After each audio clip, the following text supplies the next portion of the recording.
أعوذ بالله من الشيطان الرجيم بسم الله الرحمن الرحيم اللهم صل على سيدنا محمد وعلى آله وصحبه وسلم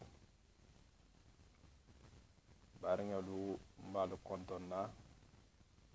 بسلمي يا كنترولا تجننتا يا كنترولا جاهنغا يا كنترولا kan kilin tigi ya controla ñohon fahamo controla halu konton kontollo mo kilinti jahanga ya controla assalamu alaikum rahmatullahi ta'ala wa barakatuh hambi bi wala hada abe bunding ate tuba kunya endamo bari janni bedunna kono be jama trala komen dal tala nyame awa adwa fo altala mense tonya dema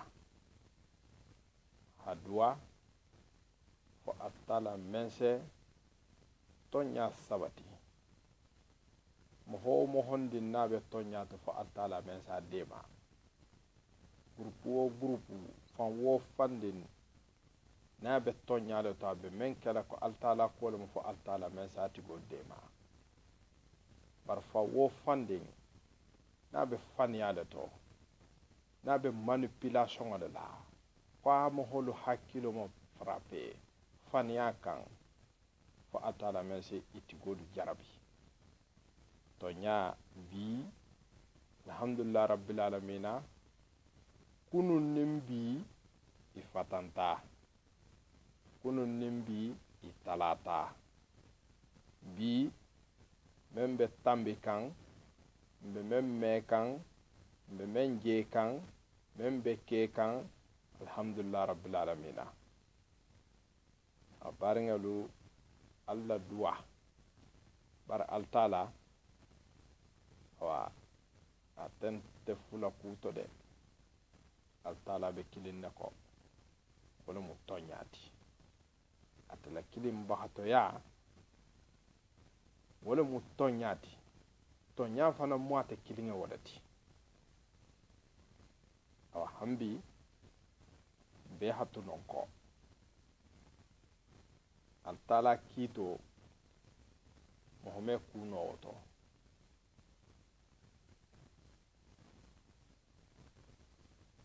donc ni wo tambita wo taralo wo mbal taralo wala duwa wala mo kana wala bula iketa fa wo fa modi iketa fusuti wo duwa wo kana wala bula mo ni be tonya to grupu fa wo fandi ni be tonya le to i jama mansiya al haddo bara altala habu harala hasiya bara altala atalbe ko be kunna fo altala men se tonya diti goma ila tonya fo altala men sa lankan ma ya hasa ya lankan ma ya da tahare fan wo fandi hari haddo ubi ay habun i habunya iko konko i haguli ay iko dugu kulo fa altala men si te hi jojo hi mungu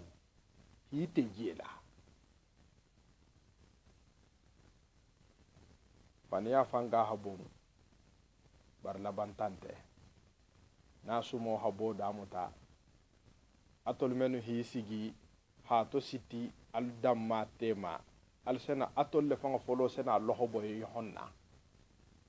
alhamdulillah rabbil alamin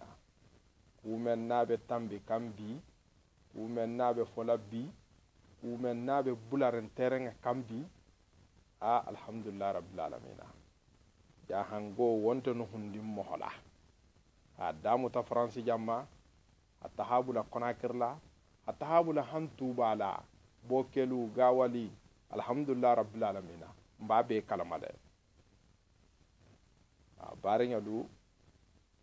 hambi wolemo kumen nabe bulare mo kantale ha hakkilo soto hakkilo ha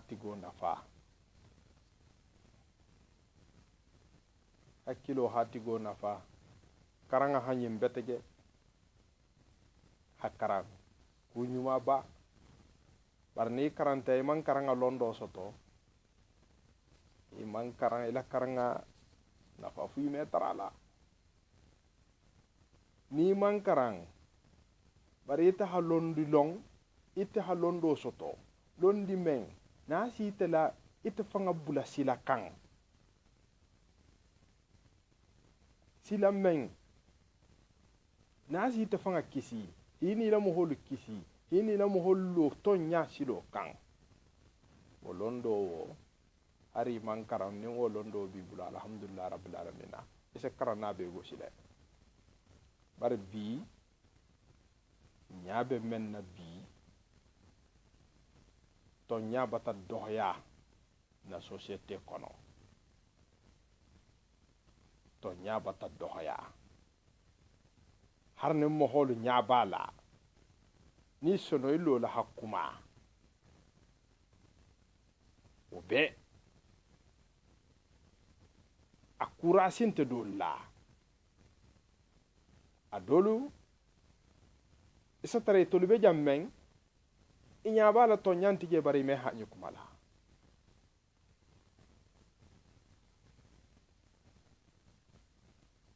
alango obula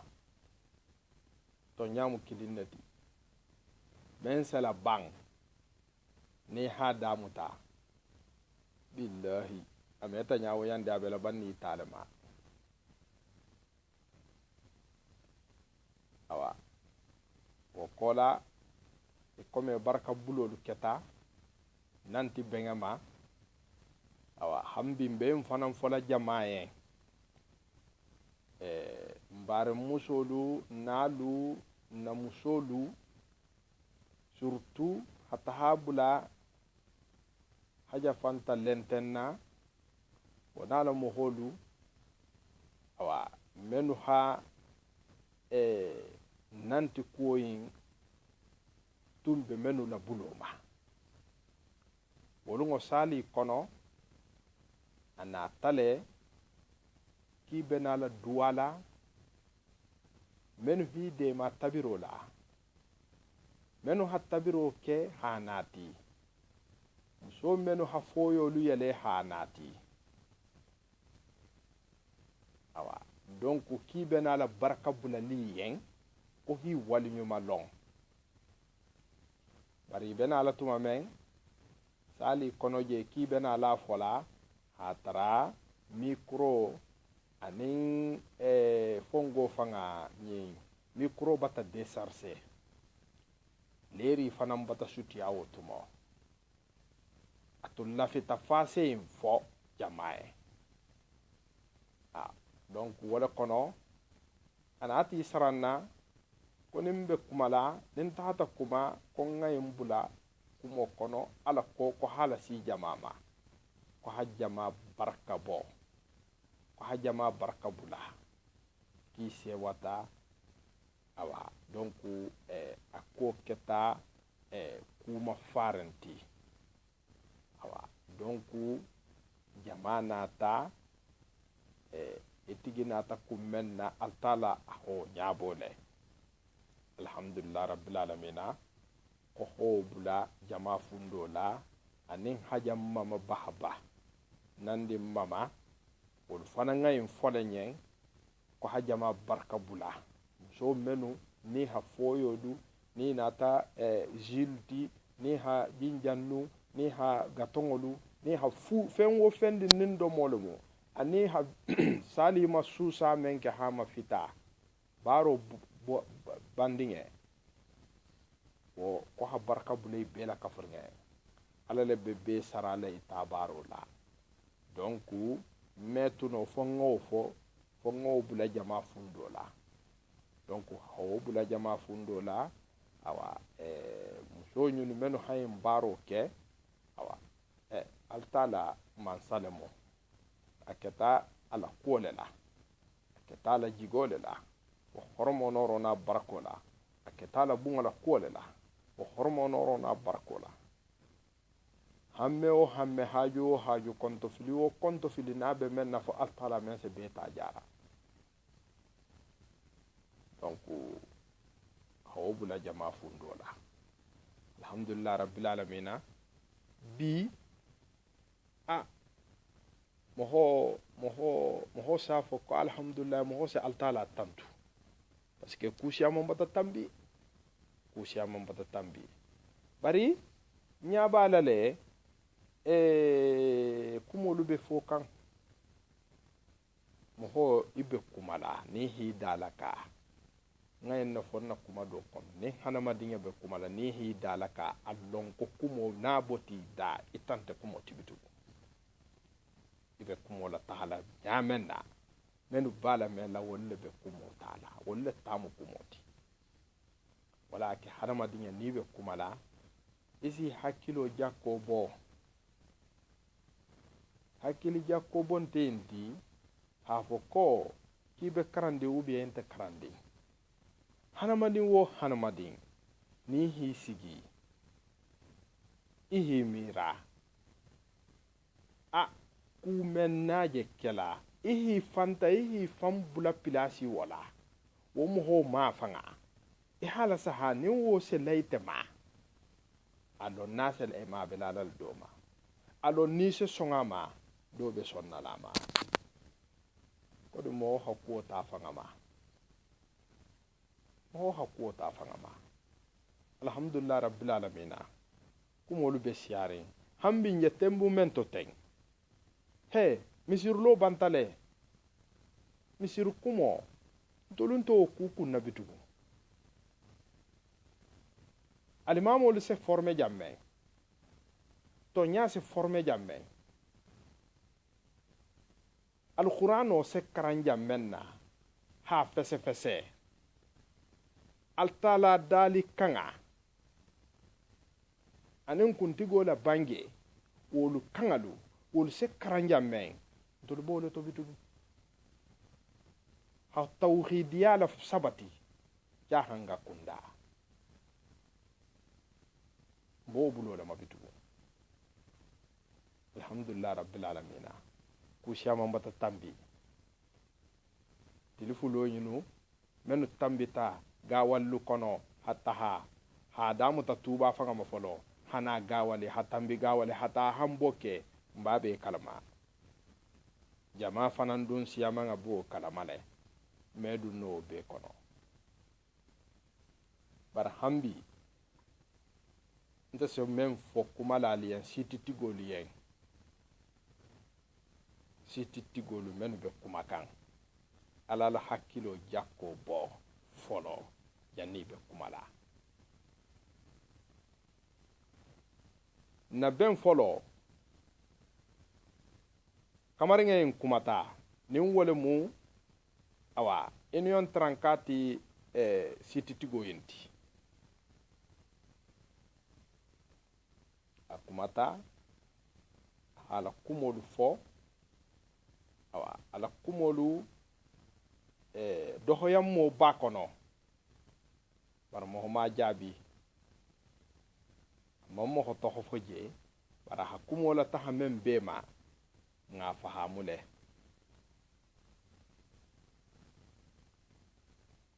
ben fula nyoho fanan asagita kumala ko misiro godo fanga be sotola nyamen ko fangante ge yare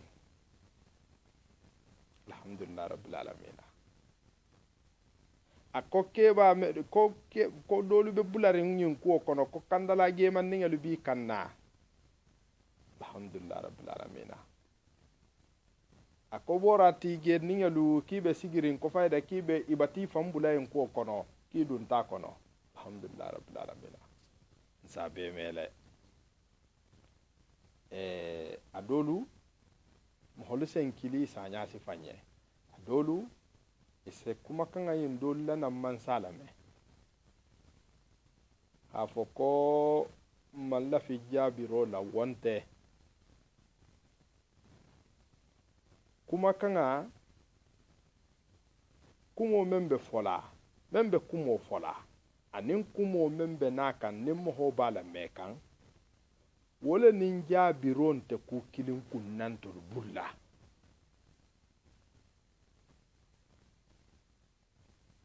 kilun nunte inte ku kilin kunna jaabiro to se jaabiro ke kule to vraiment ni ngalon ha fo kumen abata si jando to barna si ta jando to e comme hakumo fo e hatigo to hola tege bari be jalla wala ma alhamdulillah rabbil alamin na ben sabanya honyin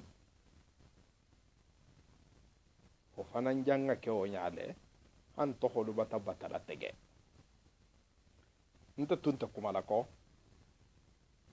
ntum ba fe ngatu tenne ni na kumoyum fanan dolu ni tahata je iba fola ko ko har man jaabiro keno parce que ni ko ki hatigo jaabi awa atigo asekayan ko akaja arjanna la kono adu wonte bari nten tatigo jaabi la de mbe hakkilo le la yiru wala dondin bari tobe turinga la ala kuma kanga benaka menti point dolu bije wolunte la geyari ngama fanta sondi ngama le ba fa ma lonne ba malon baram benon ne la geyala dondi alhamdulillah rabbil alamin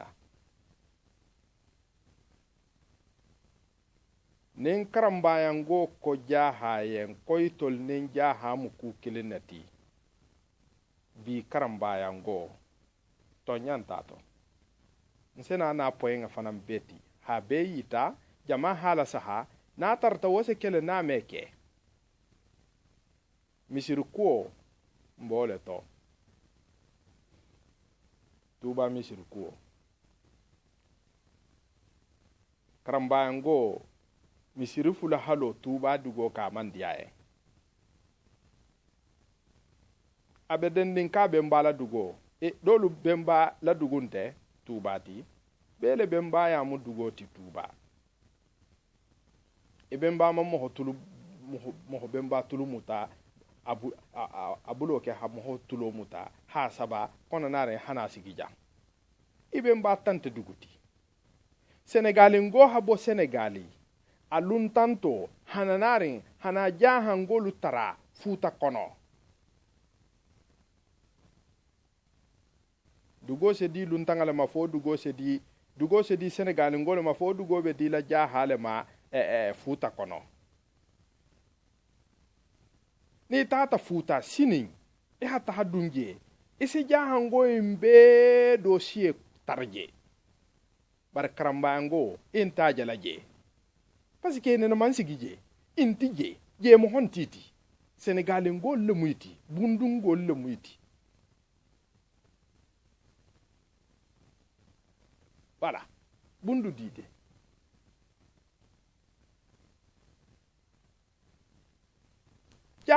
jaham hon titi in jahan ngol le muyti ibem balu hajigi karamo ho balu bari itolu halon ne itolu man sigi tu futa ke ba do nyunu dun nyunu ha un siècle 2 siècles sigile futa kono ibije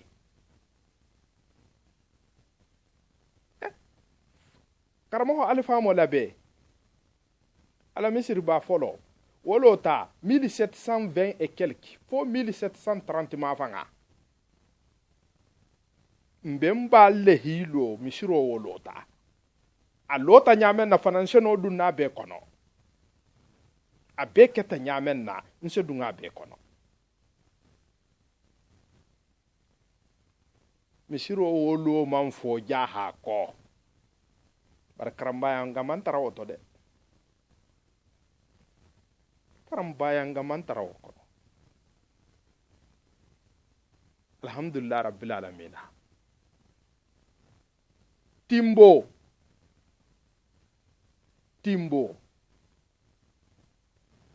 man lo jaha ko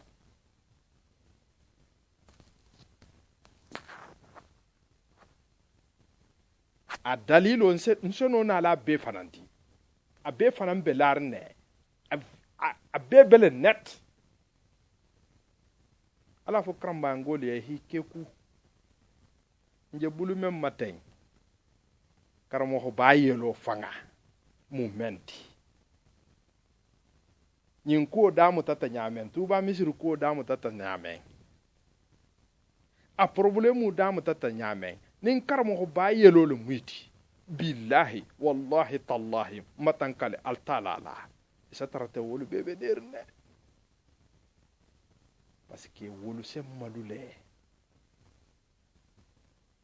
korba dinge malu na haja benare asi de kile moro malo man di horba dinge la aman di horba dinge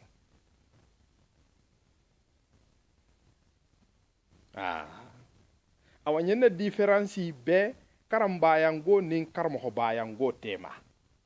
différence ne biye misir ko bulata ko misiro yanne misir ko be bulala folo karamba yango ha mbayi misiro kono nzontama mbotaje ne haje mbotaje ala kolo kokelo kana ke kon kana kele din tolla kole mu paran tolle dum batol torle misiro en kono alla misiro para altala misirinte awan tolu bata misiro en to alien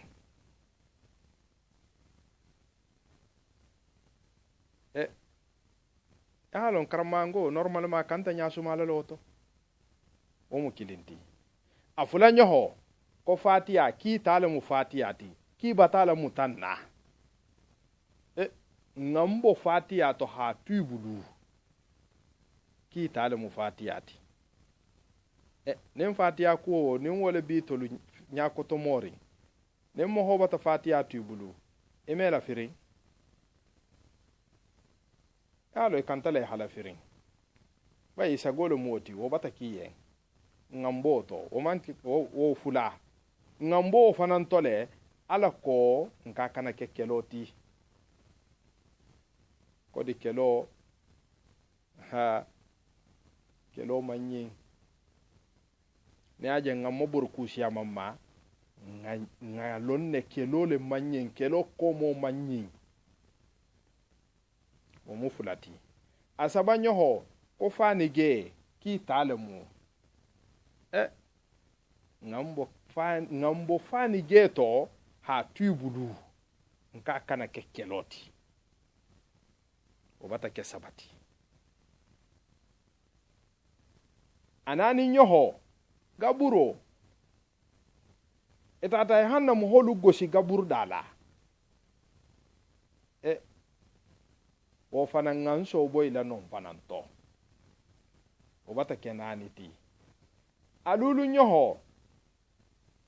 tokola waso men se jigi koto iko konni to lunte ku kilinti ngo boje ala kon kana kele lulu adu ibe mbe kele la ala ko fi se la firin nyamen na dugo kono awa ni wolle salla firin ngan so bo be lale o mu luluti a woro nyoho iko ki falunte turangati nsontama ngan so bo abela woro a woro wula nyoho kinin te fusula denna ko nga tun danna ki hatui danna bata o be ke mohola dugu kilinga kolla abati so ba bela ko ala ko kal kana kele baringalu na tarta ko karambaango be nyalla bunyale ma bunya sitambe wala na tarta karambaango man la fikkelola est-ce que kelo kanta tarla wo kono mbatan so bo ko bela njanga mem be madan ku woro wulo ngan so bo la bela adolu fanga bije bo mbatan nyina wulla bare ngan so bo le bela ha tubudu ko jaha ki tolle tamu jahati ki tolle nin jaha mu kilinti e fangal se en fo kon tolu be jaha la kunin kan itolu ku jaha hibunya e hawo bunya ke wolu kun katato yati e hawo bunya ke wolu kun silangati e hawo bunya ke wolu kun fisamante yati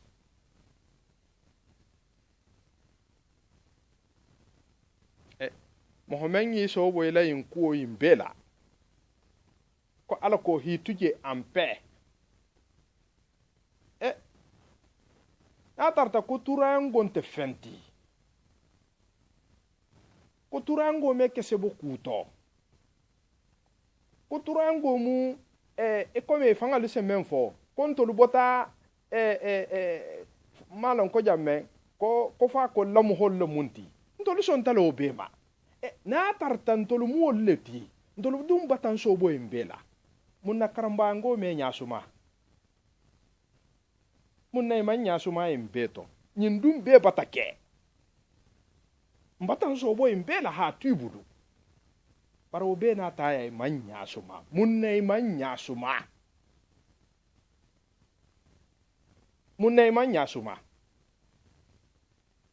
mba fela alo hito nyininka mba talto nyininka emma pourquoi alo man nyasuma embeto parce que ntolu batan so bo embela imbebe dan kunde alu bulu bar pourquoi alu man nyasuma embeto hanten alun te nyasuma ring munna e hala to le fanga janga ita ko turango fanga momenti peut-être de malon de turango kembe nyamen na malon to la ko be nyamen na barken e kem bata ita tumando awa nkem mafo de mi afo no ko nga fisalti bari al kem bata ita hafo kal kem man fisanti parce que al kenya bata wo be ita kalu man fisanti kalun te fusti ntolu nyala ay ntolu batan ko du wo bela ndu ngalong ngamo hodolong sali koto tay hala mutalo woldolla wolu aketa woldolu ma jangarolati e hadolu bay misiro kono wolu fanga siye tuta wala dala o malo e hi fanga danka ki man si nyini wokola ol tuta wala parantolo haimbe tuit ibudu tulu ninjelo kan ala ko hanso boy la ko bela bay ko hanso bo ko bela ko nga abela mutila e ha bela muta nga be tuibudu par karamba ngola stratégie tum mumunti ko hatura ngola isolé way na isolé tale par mbaringa lu man na isolé de jaha man na isolé de karamba ngo no ngan na isolé le ko abare parce que abi en kombe isolé ri mun na imbe na taya karamba ngo man nyasuma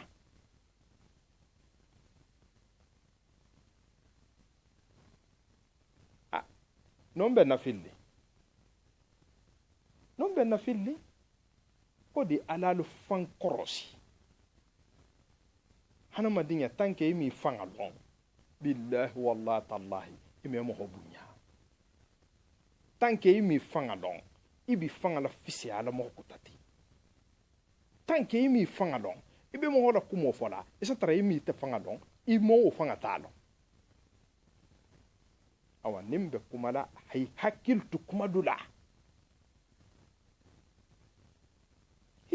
kumadula ibe men fola ahala kala kan fania fo bantale hakkili ma frappe wo bantale karamango ha lavage de cerveau menke jahala wo lavage de cerveau abata bang wonte kela bitugun mo goso misiro kono abantale bi ni wo mo kilinga o dolu hisigi tugun o be batake hasaji sigila awa ko hambi ko turango ne jaha fa kunangolu ibila kumen kela kolu kana woke isa fo mo hoyenne ko jante bar janwo jante bar ngelu wose benno wose marseno o me marseno itante tuba tibi itama kononte karamango na tamu tuba ti killing ya hata mu tuba wuli killing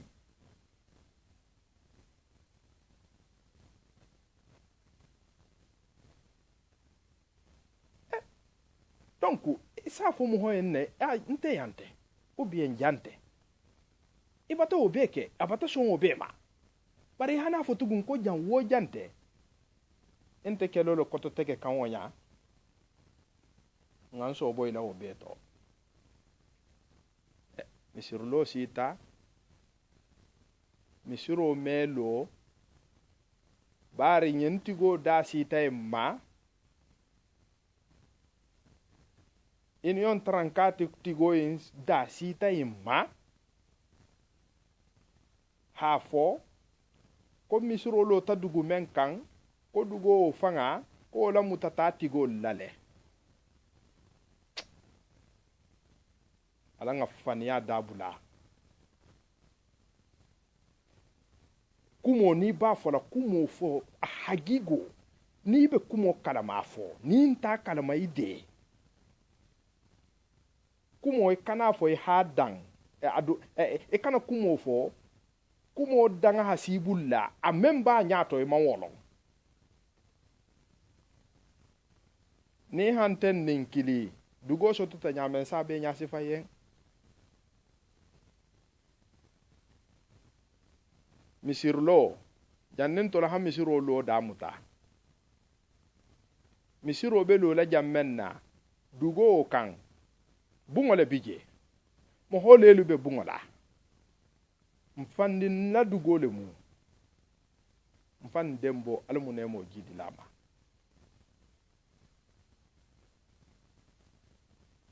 ninke ba tambeta dingel levije dingo wolu ke ba mu jonti tamfa banfa wolle ko misiro ne misir ko le mu dugoyi bungoyi akito bata dinga dugoyi ma anim bungoyi akobara a condition ko ha bunkuta lo yen nim bunkuta lo ti yen akonim bungo lo ta lumen na banta akile na dun tabula akate fanga lebe wulla ko ha ta bundo yinte misiro be lo la jamen tungi hakilo la yirwano madondi bare batan na moholu toho fo ila kumo kono fon fanangi toho la tege seni keba fongi toho la tege ala haji seni keba fongi toho la tege fon ngafo nyindugo memi suro lono dugo kan ou bien ngafo kombe misiro lo la dugo yin kan dugo yin man soto nin dugo yin soto tale etigi safo be misiro lo la jam mohomelo altala nya kolto bar dugu tigo lu bata fo kom bata son dugo yin bulala misiru koto nin misiro le belo la mbata dugo di habilo ma bara a condition habungolo misiro belo la jam menna wo mo holu wolu bel dunna bum menna esana fo kongo jama kili wo fanamma ko ha fo jama en ko ha bunlo woli en wolu be tula bu menna a bungo ko misiro be lo la bar fo ha bungo lo nyen jama ha lo folo ko ha bungo lo woli yan hana misiro lo wose keno o me benno fo ha wala bungo le lo folo seni keba jama denta ha bungo wole lo folo fa kunangolo ha bungo wole lo enin jaha menu be dendi ku kilinna turangolo ha bungo wole lo woli yen ha bungo lo bung folo men tumbe lore a dubul wole lo ta do fo bung kono lulu anen do en lo ta bung kono tang vitre tunte do la vitre bulata enna karo tunte do ma karo la ta do ma ha be toben ha be ke net e come a hadiye nyame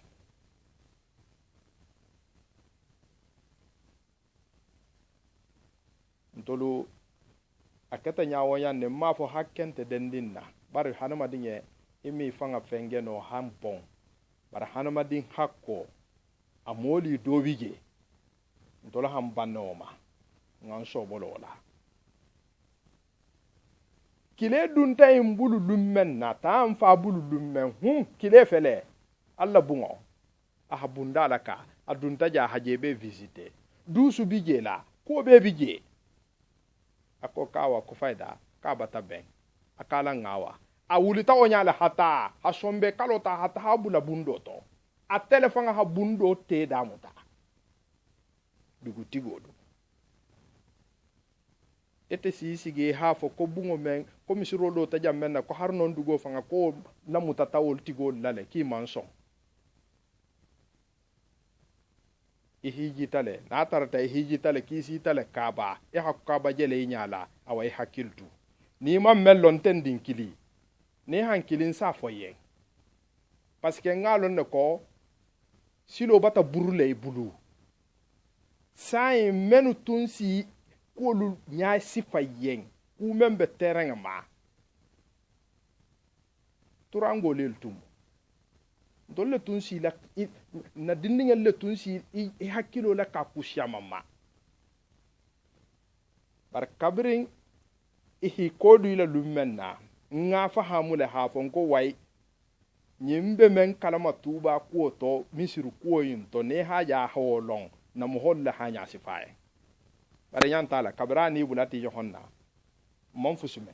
men fanga mu haji godi alhamdulillah rabbil alamin bari misiru ko adugo asotota tenne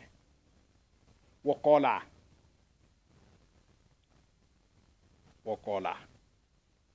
misiro janna bena la damutala a fota beyenne abunyala sita bema woroma sitita hatta hati karambaya ke ba woro wula wole la takan sutigi ke ba be sutigi abe bata futu oketa jutuma ya folo nyunu be bata ke mo hola de baro be na taya ntola karma ngodo bunya ne mo ho hi bunya ibunya bato nla fita hayin ke jang na man diye ni man lafi i hake ite la baro kanta kala monti ifana message ate keba ifana message keba la wulla ou bien hari haddin dingal la wuli a altaha fo nyunu yen mbati la bunyaaje bari ntolu faida nyinne bentoli yen la fita haketen a ou bien ala fo yen faida mbata bunya me bari e hatu folo nyinne be bularin ala ko haketen ou bien ikan e hatu folo awa donc mba fe ngaketen mbata bunyaaje bar faida ntolu manson antelola officiellement e comme ntola ha woro ma siti nyame hatahiya nin karamba ngo ho kenu ni tata nun e ha fo misiro mbata alla bunyame bari alo misiro ko ala lo folo ala nga nyohon fahamu bari mbe nyinin karo kala la nyohon fahamu mun kam barno sur place a selalo bayi batana bunya kan bar ni du manna bunya kan e man kilala na kabra ko foti yellu men na hada mutawolu ngo mahana dum bi bulu karambango mam mo hola wuli hatta turaya a alla bunya men nal tahata ti faydan tul bata je bari ndol fanan na kila mu innati lafita a haketem folo al halalo ou bien al kanalalo ou bien antelola hila avidi bay altala kiti tamen na obe kelale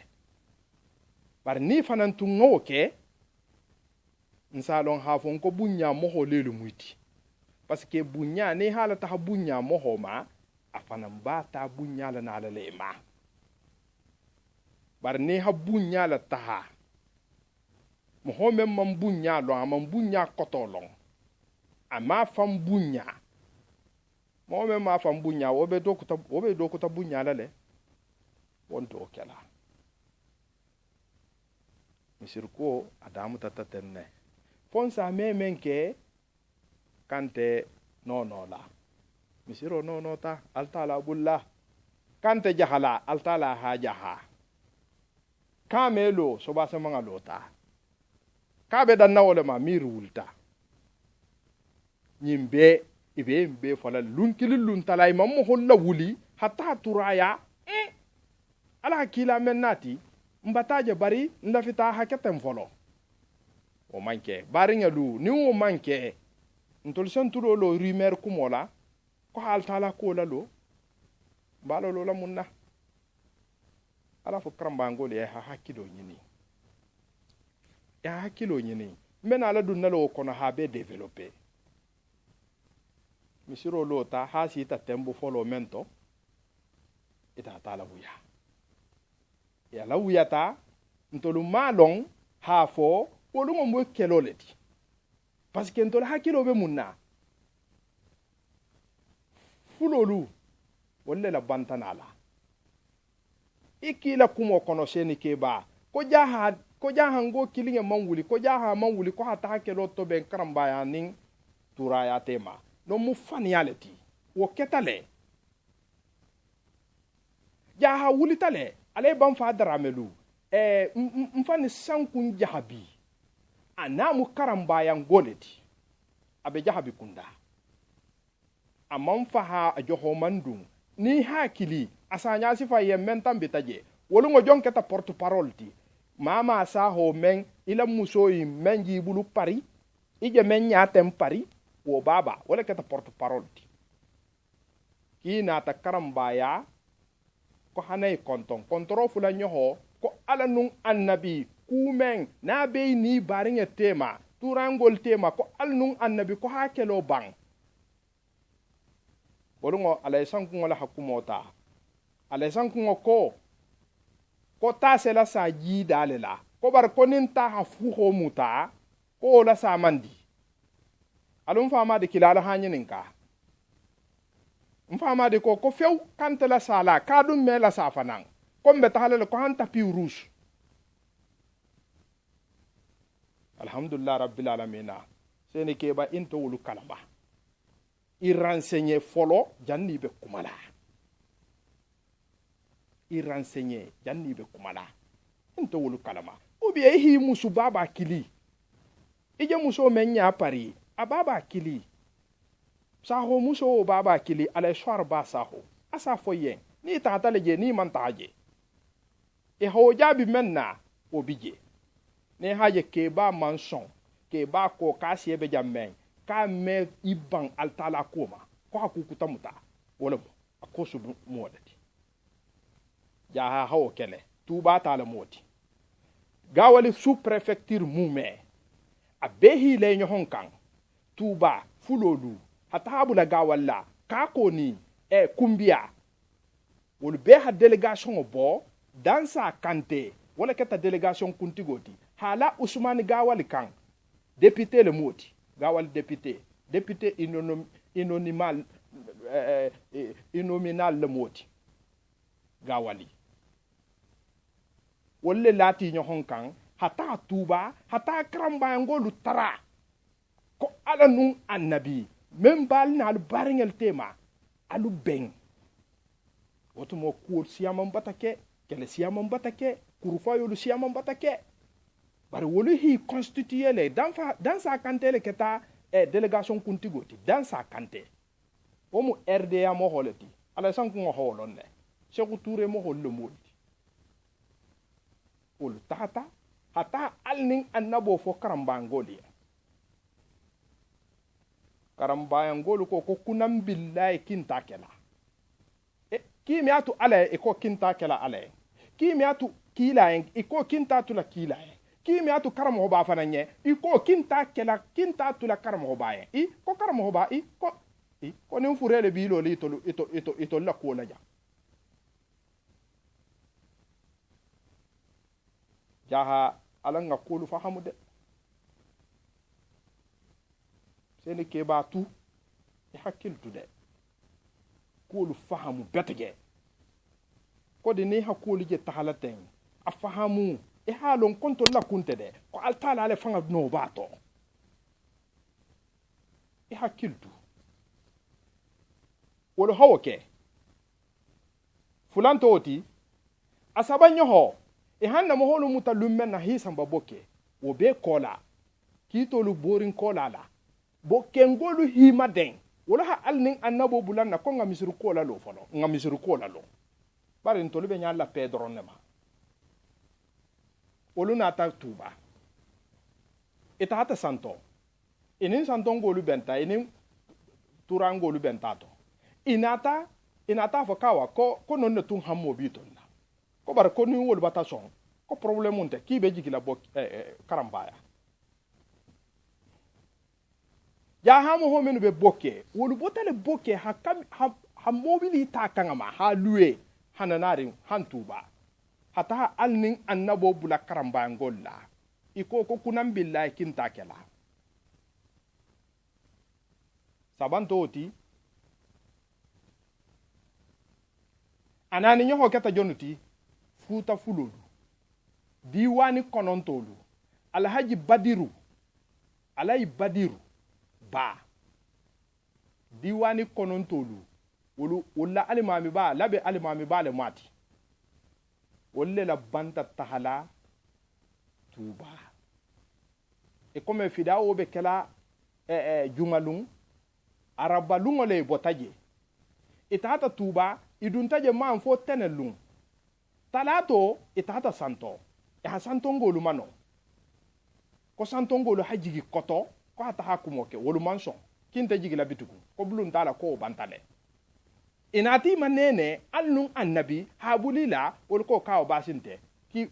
ko bar luntangala muyti ki bataso ijigita ko bar kinte tambila misiroto la inata ham misiroto luntanga nyulu wulita tugun itata karambaya hata karambaya ngolu tara wulungo fanga eha madiwo do kele karmo hobama anato boluma hol to karambaya ngolu nyakoto ala ko hi balo to diema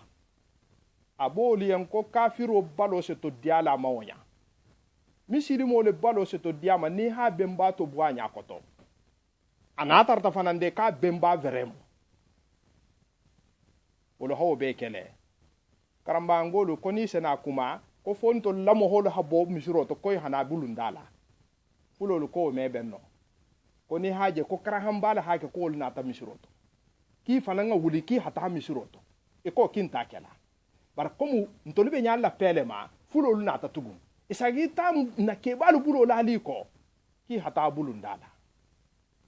na kebalu sonta embema nin tolunte nyalla pema nin tolunte nyalla bunyam nin tolube nyalla kelole ma est-ce que nsoke na kebalu nto kela bar go be na ta e ta bulundala e ta ta en kumo fo alon fo ma de nyinin ka men tambe taje e ha fulolu fanga do yale hanwo sohoma fulolu faida fulo jigi yata saho kundala alai swarba saho ya tere manke kuma kanga bata gaila har koji boy ma samba wolu fanga ma wolu ngo wolu nata koji bo nyinin saha tole konko bila karamba ngolu mi fele fuiti ko wolu bata na ko hana o folie da bangale na ta mun folie ki bata wolu kumo me ki so wolu jabi ki hatu konin fida o bata la jumalungo sibitilungo ko dimasi ki so wolu jabi karamba ngo na ta enne lama o jabiro wala keta le 15 novembre 2015 ata al balawula mo kan ata misiro la wuya ata hatadu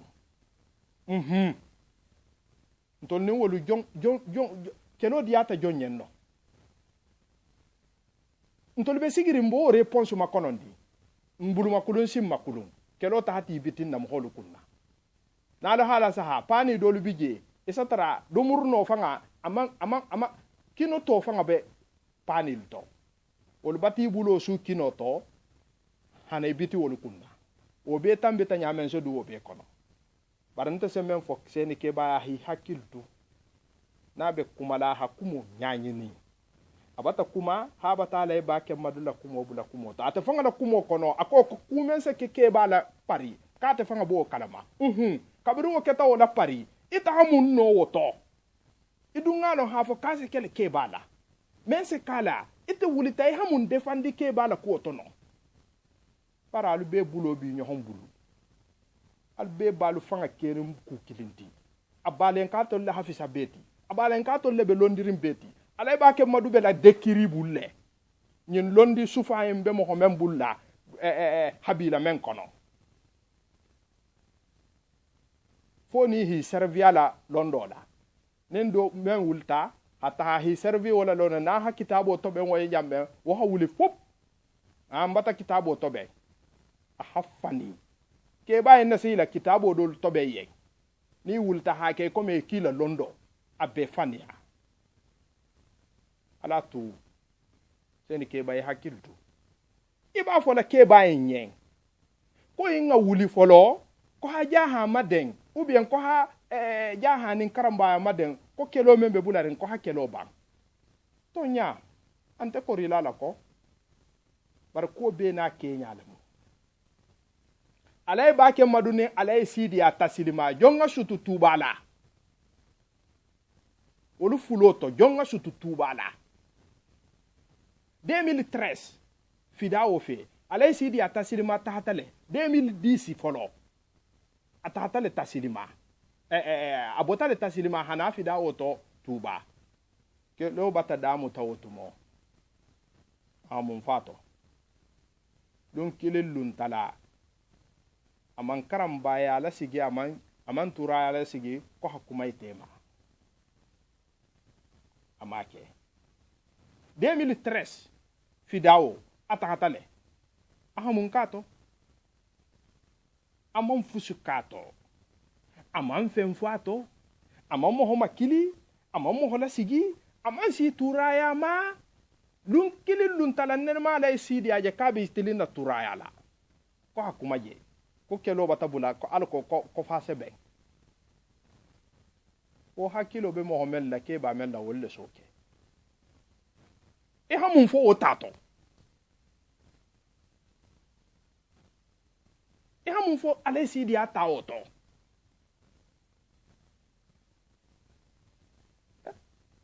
ale sidi ameno wala par wo so oke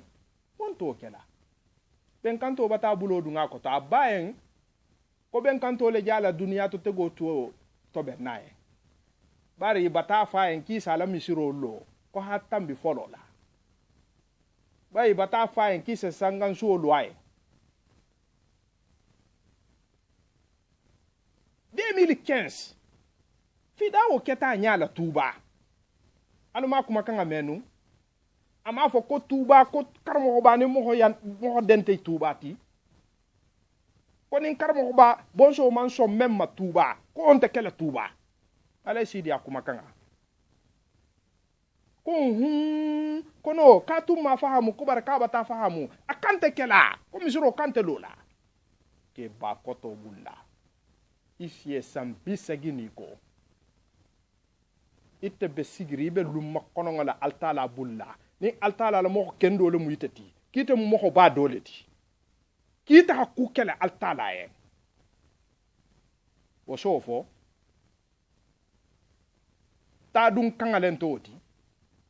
ale ba ke mado hafisa wo man fen fode agatte amafo par wo ho fole tuba du go kono fana ha mercenaire luta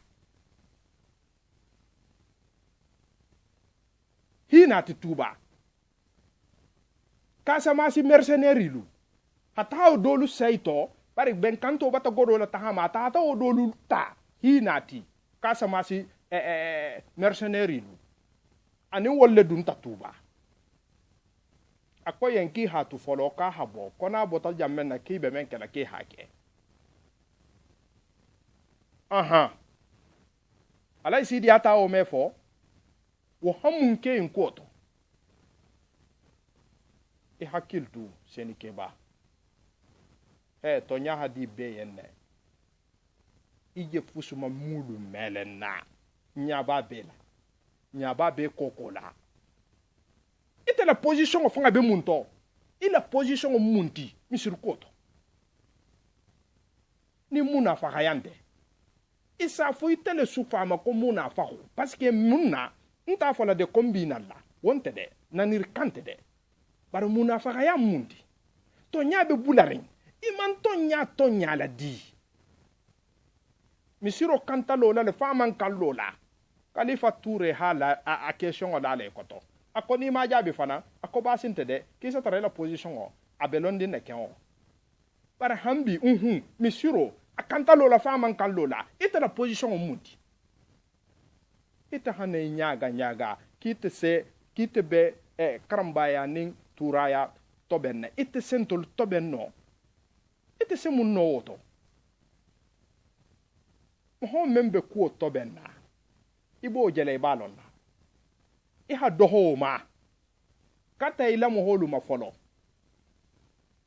ime ala iba ke maduta atulo ma ubi wo me afono kita hana narin kata ba fe ko habenge ke ko hita makidi meno hatinyaro ke wolle be kiliro kela fanto baya fi habula fanto baya be menuto meno hatinyaro ke wolle mude fo fi ha wolle be wulla abi tolle bulde ay ni ha jama kili ko hana ibe mba bora ge muta ko ha saba ni jama ta hata na ha bora ge tu bulle itale malo ibe bora bulala nyame ibe mba bora ge ibe bulala nyame na itale mawolo antolo man kele tege mohoma mammo honani mammo gosi manke mo kan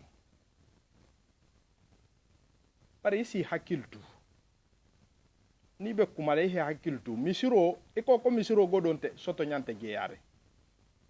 tonya ntolum ta fola mo hoyende bare mem bebe nala ibe men dila ibadi la ko altala